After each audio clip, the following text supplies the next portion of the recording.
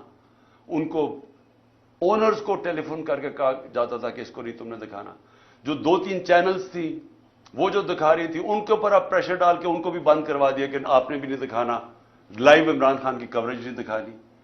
جو سب سے بڑی پارٹی پاکستان کی ہے، اس کے لیڈر کو کیسے ایک ڈیموکریسی کے اندر آپ میڈیا سے بلیک آؤٹ کروا دیتے ہیں، اس کی سپیچز نہیں دکھانے دیتے.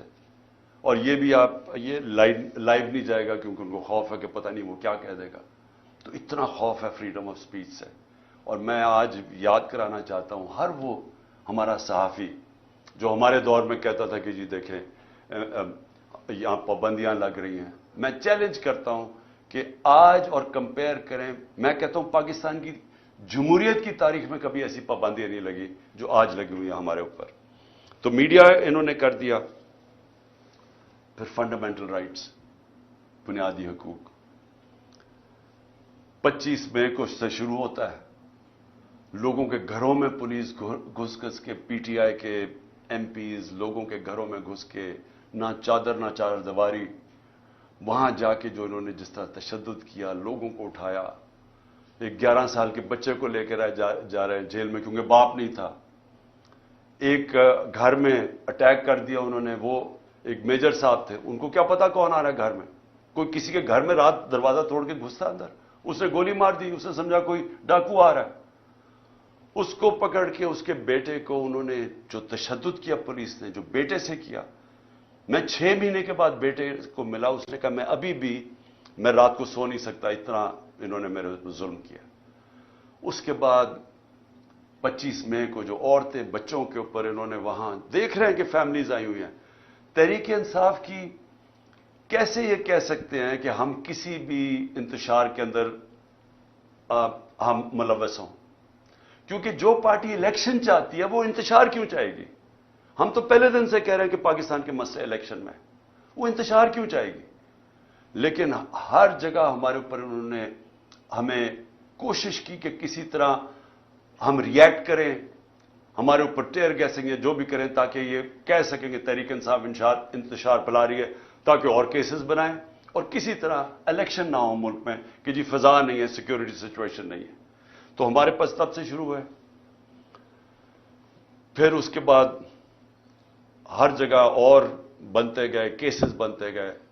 میرے اوپر آج 144 کیس بن چکے ہیں.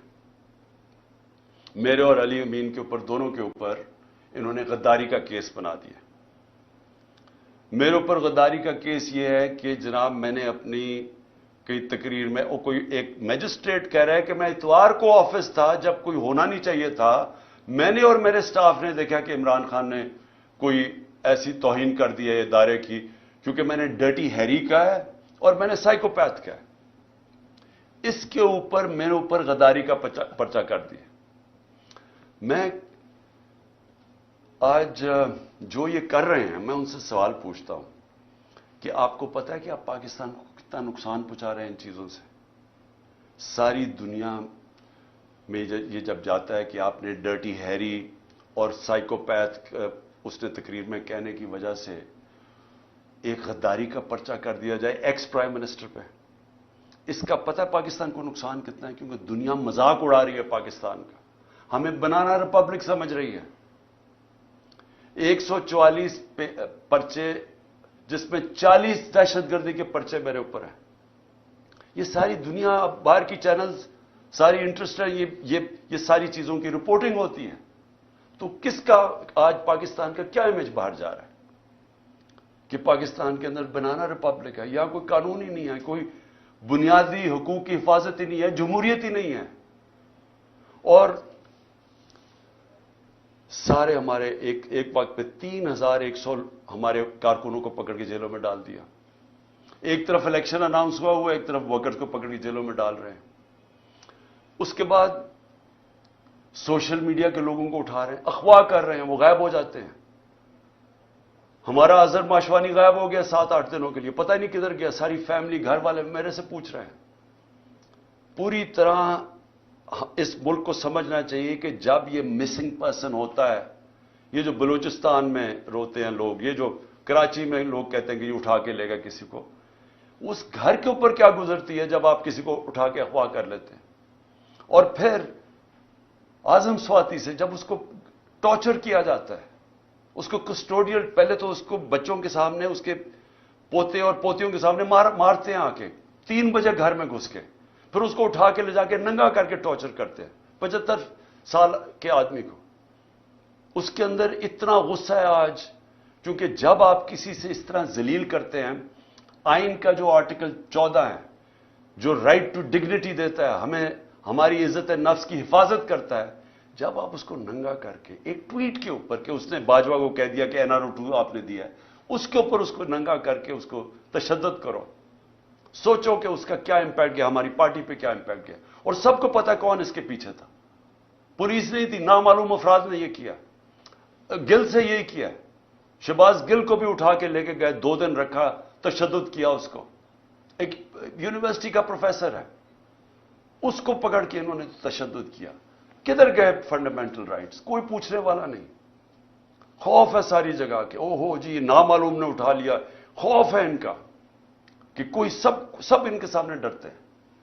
سوشل میڈیا کے بچوں کو پکڑا، کسی کو کبھی کوئی اٹھا لے، ان کی عجیب عجیب خبریں آئیں، پکڑ کے وہی ننگا کر کے ان کو ذلیل کر کے ان کو پھر گھر واپس دے کہ آپ نے کچھ نہیں کہنا، آپ نے کسی کی تنقید نہیں کرنی.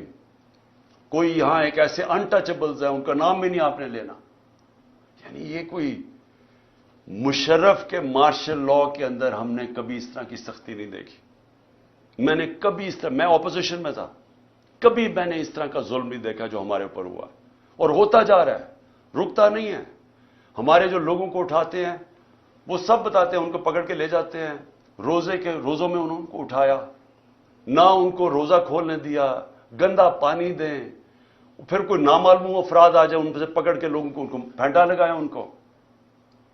اور پولیس کا میں یہ کہہ دوں کہ زیادہ تر پولیس ہمارے ساتھ سمپیتھیٹک تھی.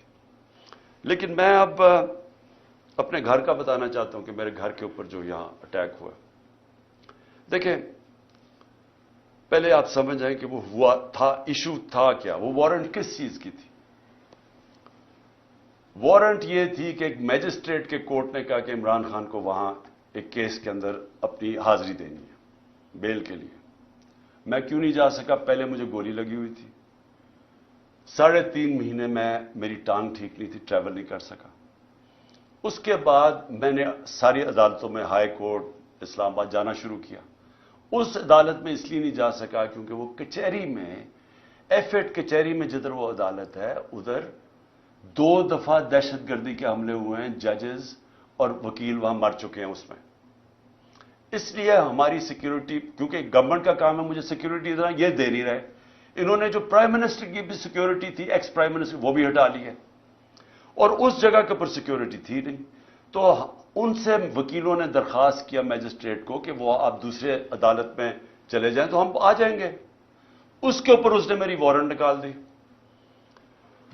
وارنٹ نکلی تھی بنی گالا کے لیے، لے کے آنا تھی، اور انسپیکٹر نے وارنٹ لے کے آنا تھا. وہ ڈی آئی جی وہ بنی گالا کی وارنٹ لے کے یہاں جاتا ہے، اس کا پروسیجر ہی بالکل غلط ہے. پہلے تو وارنٹ یہ تھی کہ عدالت میں آنا تھا 18 کو، وہ میں ویسے ہی جا رہا تھا عدالت میں، لیکن وہ وارنٹ یہ 3-4 دن پہلے آ گئے یہاں کہ جی آپ کو ہم نے اریسٹ کرنا ہے. بالکل غلط تھا، غیر قانونی تھا. اس کے بعد انہوں نے جب یہاں پولیس فوج جمع کر دی، جس طرح کہ دنیا کا سب سے بڑا دہشت گرد یہاں چھپا ہوا ہے 3 طرف سے پولیس، تو شام کو میں نے وکیل کے ذریعے اشتیاق خان جو پریزیڈنٹ ہے لاہور بار ہائی کورٹ کا، اس نے میں نے ایشورٹی بانڈ دیا کہ میں پہنچ رہا ہوں وہاں 18 کو، اور جب وہ ایشورٹی بانڈ مل جائے قانون کے مطابق اریسٹ نہیں کر سکتے. وہ سی پی او وہ لیتا ہی نہیں ہے بانڈ، کیونکہ نیت کچھ اور تھی. نیت کیا تھی یہ ذرا میں آپ سب کو بتا دوں. نیت ان کی یہ تھی کہ 2 قسم کے ان کے سامنے ماڈل تھے جو میرے اوپر آزمائے.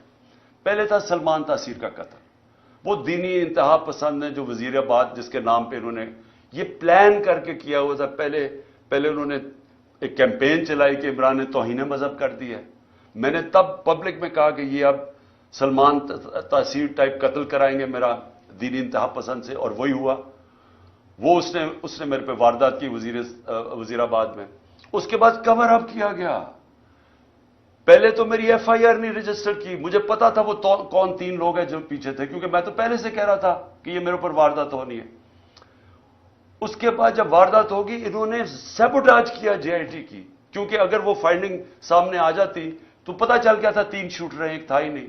تو وہ دینی انتہا پسند کا جو انہوں نے بوگی بنائی تھی وہ تو ختم ہو گئی تھی.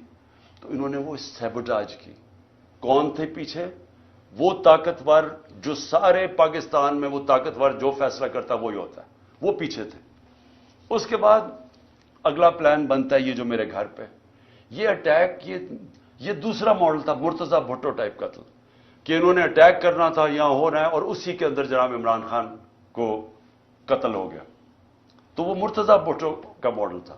یہاں پہلے کیا، ساری رات اٹیک کرتے رہے، اتنی پولیس رینجرز، جس طرح کا انہوں نے کیا سب غیر قانونی تھا.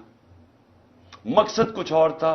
مقصد یا قتل کرنے کا تھا، یا پھر اٹھا کے جیل کے اندر کوئی زہر دے دینی تھی، جو کہ ان کا وہ جس طرح 4 مرے ہیں ہارٹ اٹیک سے شہباز شریف کے گواہی، وہ دوسرا وہ ماڈل تھا. اس کے بعد میں جاتا ہوں اسلام آباد، ادھر دوسرا پلان، پھر مرتضی بھٹو پلان بنا ہوا تھا. اندر پہلے انہوں نے مجھے اکیلا کرنا تھا، اندر جانا تھا، وہاں رینجرز پولیس بھرے ہوئے تھے، نامعلوم افراد. تو وہ تو شکر ہے ہمارے اندر جو وکیل تھے ان کو بھی مارا، شبلی فراز کو مارا وہاں. اور اس نے جلدی سے انہوں نے آ کے بتایا کہ یہاں نہ ہو، یہاں تو ٹریپ ہے، ڈیتھ ٹریپ ہے. وہ اللہ نے وہاں سے بچایا.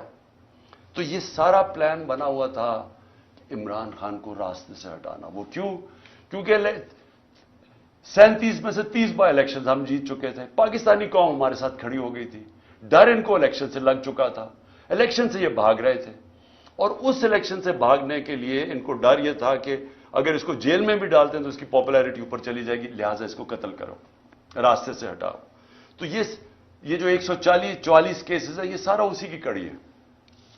پھر اسی دور میں میڈیا کا کیا، یعنی جو بنیادی حقوق تو تباہ کر دیے انہوں نے. جو ابھی علی امین کو پکڑا، علی امین کو کس طرح پکڑا؟ اس کو پولیس، اس کا جو ڈی پی او پکڑنے آیا، اس نے سٹیٹمنٹ دی کہ جو بھی ہو جائے میں نے اس کو پکڑ کے لے کے جانا ہے، عدالت بھی نہ اسے جانے تھے. یعنی ایسا کہ ٹارگٹ کر کے جو مین لوگ ہیں عمران خان کے ساتھ، ان کو پکڑ کے جیلوں میں ڈالنا ہے. اگر عمران خان نہیں تو مین لوگوں کو جیلوں میں ڈالو. اچھا، اس کے بعد معاشیت. اب ذرا معیشت کیا تھی؟ میں نے شروع میں آپ کو بتایا کہ اکانومی گرو کر رہی تھی. انڈسٹری 17 سال میں لارج سکیل مینوفیکچرنگ انڈسٹری 10% کی ریٹ پہ گرو کر رہی تھی، 10% پہ، جو کہ بڑی انڈسٹری ہوتی ہے جس سے سب سے زیادہ روزگار ملتا ہے. 3 سال میں 55 لاکھ لوگوں کو مزید روزگار ملا. یہ بھی ورلڈ بینک کی ہے.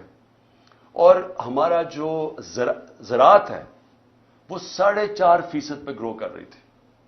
2 سال مسلسل بمپر کراپس ہوئی. کیوں؟ کیونکہ ہم نے پیسہ، گنا کا جو فصل تھی اس کا پورا پیسہ دینے دیا. ہم نے شوگر مل مافیا کو، جو بیچارے کسان کو کے اوپر ظلم کرتے ہیں، اس کے حق مارتے ہیں، ہم نے ان کو ٹائم پہ پیسے دلوائے، پوری قیمت دلوائے. انہوں نے پیسہ اپنی زمینوں پہ لگایا. تو سب سے زیادہ پیسہ زراعت میں گیا ہمارے دور میں، اور اس کی وجہ سے انہوں نے، ہماری فصلیں بھی زبردست ہوئی، زراعت بھی بڑھ رہی تھی، انڈسٹری بھی بڑھ رہی تھی. آئی ٹی کی ایکسپورٹس جو مستقبل ہے 75% 2 سالوں میں بڑھی. تو ملک تو صحیح راستے پہ جا رہا تھا، ریکارڈ ہماری ٹیکس کلیکشن ہو رہی تھی. تو اب کیا حالات ہیں معیشت کے؟ 6% سے ورلڈ بینک کے مطابق 0.4% پہ گروتھ ریٹ نیچے چلی گئی. اس سے ورلڈ بینک کی رپورٹ ہے کہ 40 لاکھ لوگ غربت کی لکیر سے نیچے چلے گئے. مہنگائی جس کے اوپر سارا شور مچا ہوا تھا ہمارے دور میں، یاد رکھیں کہ ہمارے دور میں جو مہنگائی کی اصل وجہ تھی وہ تیل تھی. تیل ہمارے دور میں $110 سے $115 بیرل پہ کیا تھا. یہ نیچے آ کے $65 سے آپ کوئی $80 کے بیچ میں ہے. تو اس دور کے اندر ہماری مہنگائی تھی، جو انفلیشن تھی وہ 12% تھی. ان کے دور میں وہ پہنچ گئی تقریباً 35%. اور جو کھانے پینے کی چیزیں ہیں وہ 1 سال میں 50% بڑھی ہیں. آپ جو چیز عام آدمی کو سب سے افیکٹ کرتی ہے وہ ہے آٹا. آٹے کا 20 کلو کا بیگ اگر آج آپ دیکھیں، اور ہمارے مقابلے میں ہمارا تھا 1140 روپے کا، آج وہ بیگ پہنچ گیا ہے 2800 روپے کا. تو جو عام آدمی ہے، جو اب آٹے کی لائنیں دیکھ رہی ہیں اور لوگ دیکھ رہے ہیں بیچارے آٹا لیتے ہوئے، جو 20 سے زیادہ لوگ مر چکے ہیں. جو بنیادی چیز ہے، پہلے بے روزگاری بھی بڑھ گئی، ویسے کھانے پینے کی چیزیں 50% بڑھ گئی، اور اس کے اوپر آٹا جو بنیادی چیز ہے اس کی قیمت دگنی سے زیادہ ہو گئی. اس کا مطلب یہ کہ لوگوں کے اس وقت سب سے برے حالات ہیں، اور یہ بڑھتے جا رہے ہیں. مہنگائی بڑھتی جا رہی ہے کیونکہ رک تو نہیں رہی. روپیہ 100 روپے سے زیادہ ڈالر مہنگا ہو چکا ہے. روپیہ 100 روپیہ گر چکا ہے. اور پھر سے میں یاد کرا دوں کہ جو باہر بیٹھے ہوئے ہیں، جو لندن میں بیٹھے ہوئے ہیں، جن کی اربوں روپے کی، اربوں ڈالرز کی پراپرٹیز ہیں، جن کے ڈالر میں پیسے ہیں، ان میں اضافہ ہو گیا 100 روپیہ. اور جو پاکستان کے اندر اس وقت جو عام آدمی جن کے آپ کے روپیوں میں پیسے ہیں، وہ ڈالر کے مقابلے میں 100 روپیہ کم ہو گیا. آپ کی اگر آپ یہ سمجھیں نا کہ 100 روپیہ آپ کے پاس بینک میں پڑا ہوا تھا، تو صرف 65 روپے اس کی خریدار کی قیمت رہ گئی ہے. ایکسپورٹس 10% گر گئی ہیں. ہماری ایکسپورٹس آخری 2-3 سالوں میں بڑھتی جا رہی تھی، اب بجائے بڑھنے کے ایکسپورٹس 10% کم ہو گئی ہیں. اس کا مطلب کہ ہمیں اور زیادہ مسئلہ ڈالرز کا آنے والا ہے، کیونکہ ہم اب قرضے تو لے رہے ہیں، لیکن قرضے واپس کرنے کے لیے جو ہمارے پاس دولت میں اضافہ ہونا چاہیے، یعنی ایکسپورٹس میں اضافہ اور ریمیٹنسز میں، وہ بجائے بڑھنے کے وہ یا رک گیا یا کم ہو گیا. تو ڈالرز تو کم آ رہے ہیں اور قرضے بڑھتے جا رہے ہیں. اور انڈسٹری جو سب سے خطرناک ہے پاکستان میں، کہ آپ کی دولت میں اضافہ انڈسٹریلائزیشن سے ہوتا ہے. جو ہماری انڈسٹری بڑھتی جا رہی تھی, جو لارج سکیل مینوفیکچرنگ 10% بڑھ رہی تھی, وہ آج 50% انڈسٹری بند ہو چکی ہے. اور جو آج انڈسٹری کا حال ہے, اس کا اب ڈائریکٹ امپیکٹ پڑ رہا ہے. جس طرح میں نے کہا, ہمارے دور میں یہ صرف سال پہلے فیصل آباد میں پوچھیں, ان کو ٹیکسٹائل انڈسٹری کا اسکلڈ ورکر نہیں مل رہا تھا, مزدور نہیں مل رہا تھا. اور آج آپ دیکھ لیں کہ ٹیکسٹائل انڈسٹری کے حالات کیا ہیں. اچھا جی, پھر اب آخر میں پہنچ رہا ہوں کہ 1 سال کے اندر معیشت بھی بیٹھ گئی, میڈیا بھی بند کر دیا, ہمارے جو بنیادی حقوق ہیں ان کی بھی تباہی کر دی, ہماری جو ٹیررزم ہے پاکستان میں, جو ٹورزم کی طرف چلے گئے تھے, باہر کی برٹش ایئرویز, باہر کی airline, Virgin Atlantic airlines آنی شروع ہو گئی تھی پاکستان میں, کرکٹ ٹیمز آنی شروع ہو گئی تھی, وہ آج پھر دہشت گردی بڑھتی جا رہی ہے. کیونکہ امن تھا تو یہ سب آ رہے تھے, تو ان کے دور میں دہشت گردی بڑھتی جا رہی ہے.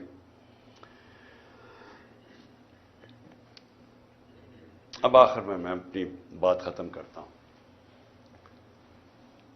اب پاکستان کدھر جا رہا ہے؟ ساری قوم کو ہمیں اب سوچنا چاہیے کہ ہمارا ملک جا کدھر رہا ہے. سارے ادارے ہمارے گئے, پارلیمنٹ ہماری گئی. جس طرح پھر سے دیکھیں, ملک چلتا ہے اداروں کے اوپر. پارلیمنٹ ایک ادارہ ہے, پارلیمنٹ کی آج حیثیت ختم ہو گئی ہے. آج پارلیمنٹ کے اندر کورم ہی پورا نہیں ہوتا, تو اس کو کوئی شوق ہی نہیں ہے پارلیمنٹ میں, اس کا مقصد ہی ختم ہو گیا جب اپوزیشن ختم ہو گئی. لیکن جو گورننس کے ادارے ہیں وہ گئے ہیں. جب آپ کی الیکشن کمیشن کے اوپر اعتماد اٹھ جائے, جب نیب ختم ہو جائے, جب ایف آئی اے ختم ہو جائے, جس نے انویسٹیگیٹ کرنا ہے کرپشن, ان کو صرف استعمال کرو وکٹمائزیشن کے لیے. کیئر ٹیکر گورنمنٹ, اب کیئر ٹیکر گورنمنٹ بھی ایک ادارہ ہے. وہ کیئر ٹیکر گورنمنٹس بنی اس لیے تھی کہ یہ نیوٹرل ہوں گی, تاکہ نیوٹرل گورنمنٹ نیوٹرل امپائر بنیں گی الیکشنز کروانے کے لیے. یہ اس لیے بنی تھی. یہ جو کیئر ٹیکر گورنمنٹ بنی ہے, کوئی تصور کر سکتا ہے اس طرح کے لوگوں کو کوئی نیوٹرل کہہ سکتا ہے؟ 3100 کارکنوں کو پکڑ کے جیل میں ڈال دیں, میرے گھر پہ حملہ کر دیں. میں جاتا ہوں اسلام آباد, پیچھے میری بیوی اکیلی گھر پہ, وہ پورا دعویٰ بول دیتے ہیں, مارتے ہیں ان کو, نوکروں کو مارتے ہیں, خنسامے کو لے جاتے ہیں. اچھا, خنسامے سے سوال کیا پوچھتے ہیں یہ نامعلوم افراد؟ یہ بھی سن لیں کہ جی عمران خان کے جو گھر پہ جو کمرے میں اس کے شیشے لگے ہوئے ہیں, اس خنسامے سے پوچھ رہے ہیں کیا وہ بم پروف ہیں یا بلٹ پروف ہیں. پھر اس سے پوچھ رہے ہیں کہ جناب کتنا راستہ ہے کچن سے عمران خان کے بیڈ روم کی طرف. یہ خنسامے سے سوالات پوچھ رہے ہیں. وہ اور ہے کہ وہ کھاتا کیا ہے, تاکہ وہ زہر دینے کے لیے پتہ چل جائے کھاتا کیا ہے. یہ ہمارے ملک کے حالات ہیں. وہ بیچارے خنسامے کو مار مار کے وہاں پہلے لے جاتے ہیں. اب یہ سوال پوچھ رہے ہیں اس سے, اور اس بیچارے غریب آدمی کو پھر اپنا ایسٹ بنانے کی کوشش کر رہے ہیں کہ تاکہ آگے سے جاسوسی کریں ان کی.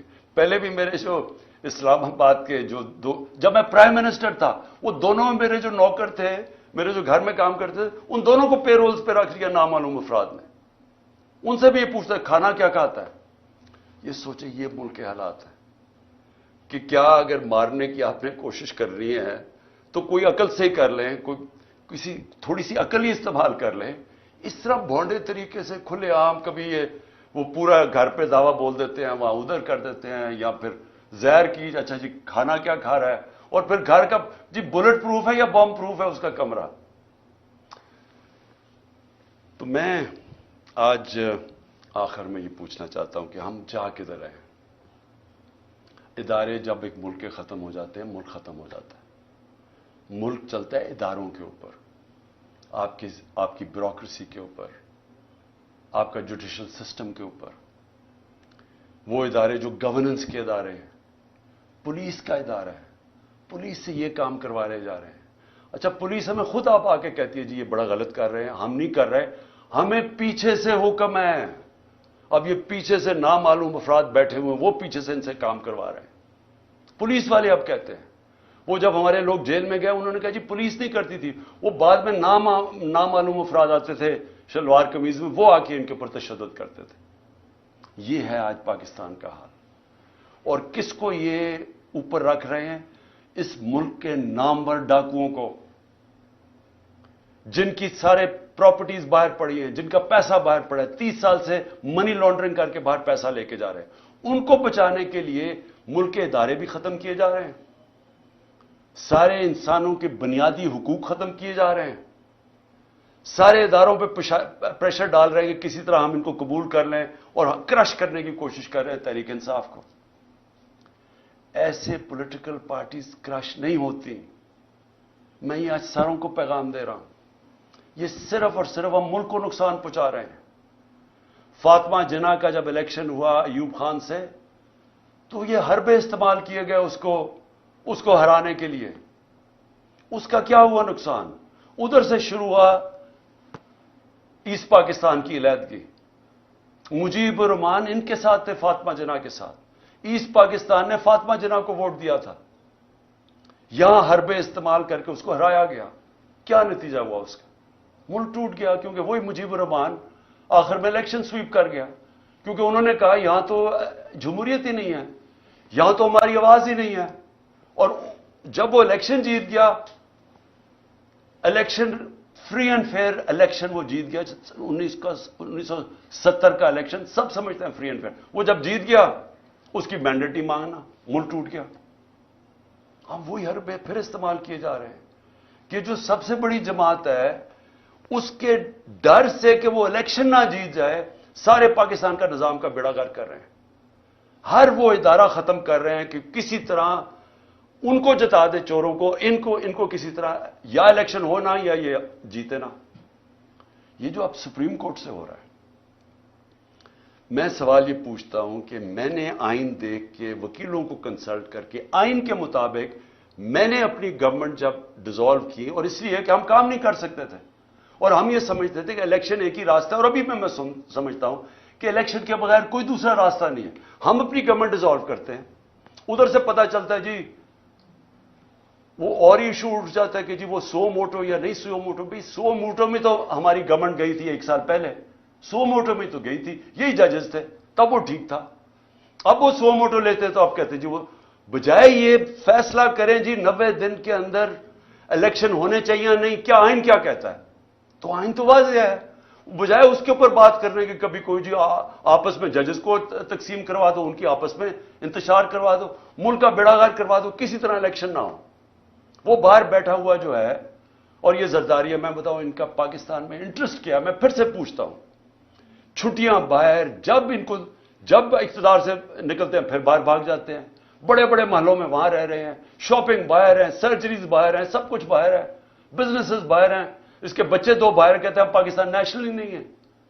3 دفعہ پرائم منسٹر کے بیٹے کہتے ہیں پاکستان نیشنل اس لیے نہیں ہے, یہ جواب ہی نہیں دے سکتے کہ اربوں روپے کی پراپرٹیز کدھر سے آئیں ان کے پاس. اور وہ بیٹھ کے فیصلے کر رہے ہیں پاکستان پہ, اور وہ فیصلہ کر رہے ہیں لنڈن پلان کے تحت کہ کیونکہ میں الیکشن نہیں جیت سکتا اس لیے الیکشن نہ کرواؤ اور پی ٹی آئی کو کرش کرو.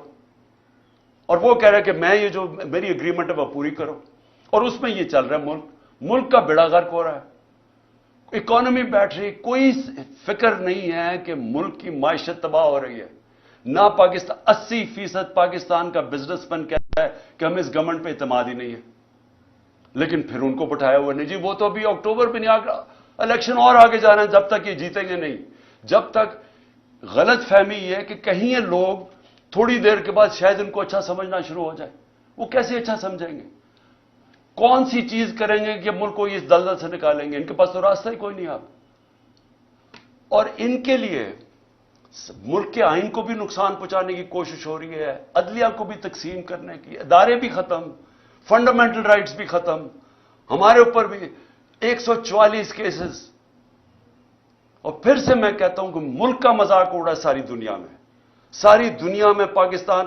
اب کیا مجھے یہ بتائیں, جب یہ کہے گئے گورنمنٹ کہے گی کہ ہم سپریم کورٹ کا فیصلہ نہیں مانتے, تو کس انویسٹر نے پاکستان میں آنا ہے؟ جب آپ ایک انویسٹر کو جب پاکستان کی جسٹس سسٹم میں اعتماد ہی نہیں ہے, وہ کون اپنا پیسہ لے کے آئے گا پاکستان میں؟ پاکستانی اپنا پیسہ باہر لے کے جا رہے ہیں, وہ جا کے باہر انویسٹ کر رہے ہیں. اور پھر جس ملک کے اندر اگر یہ چیزیں وہ سنیں کہ ایک ایکس پرائم منسٹر کو غداری میں اس لیے اس کے اوپر کیس کر دیا کیونکہ اس نے ڈرٹی ہیری اور وہ سائیکوپیتھ لکھ دیا ہے. دنیا مذاق اڑائے گی. اس کو بنانا ریپبلک کہتے ہیں. بنانا ریپبلکس میں انویسٹمنٹ نہیں آتی. بنانا ریپبلکس میں سے سارے ان کے لوگ پیسے چوری کر کے باہر بھیج دیتے ہیں, منی لانڈرنگ کرتے ہیں. وہاں ساری جگہ شریف اور زرداری بیٹھے ہوئے ہیں.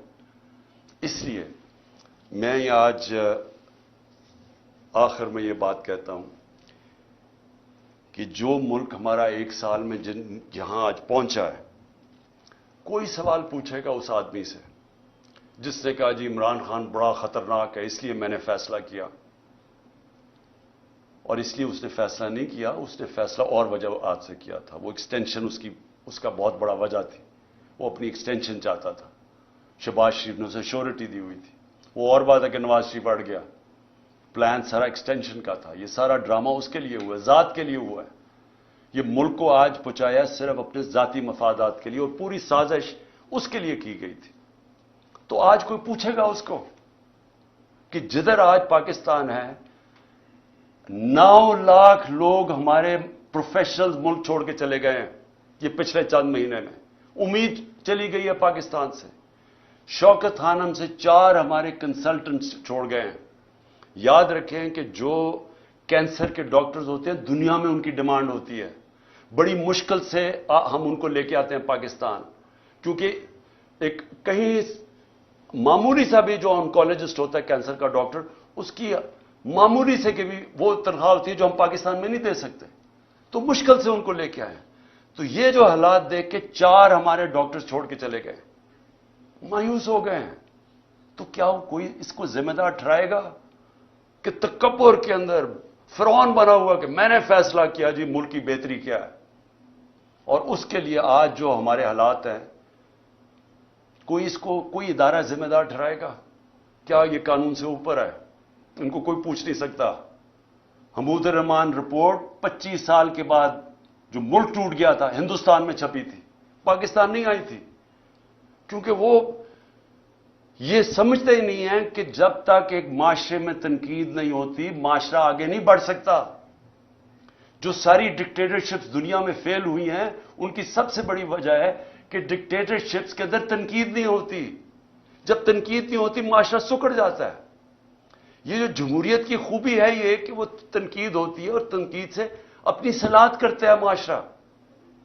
یہاں جب تک ہم یہ سمجھیں گے کہ جی وہ ایک سپر کنگ تھا, وہ جو مرضی فیصلہ کرے, ذمہ دار کسی اور کو ٹھہراؤ, اور وہ آرام سے کسی باہر والے ملک میں اچھی ہوائیں لیتا پھرے, کبھی بھی ملک آگے نہیں بڑھے گا. اور آج خاص طور پہ پاکستان کی اس برے وقت میں جو سب سے خوشائن چیز وہ یہ کہ پہلی دفعہ میں نے 1 سال میں جو چیز چینج دیکھا ہے کہ ہماری عوام جاگ گئی ہے, ایک شعور آ گیا ہے.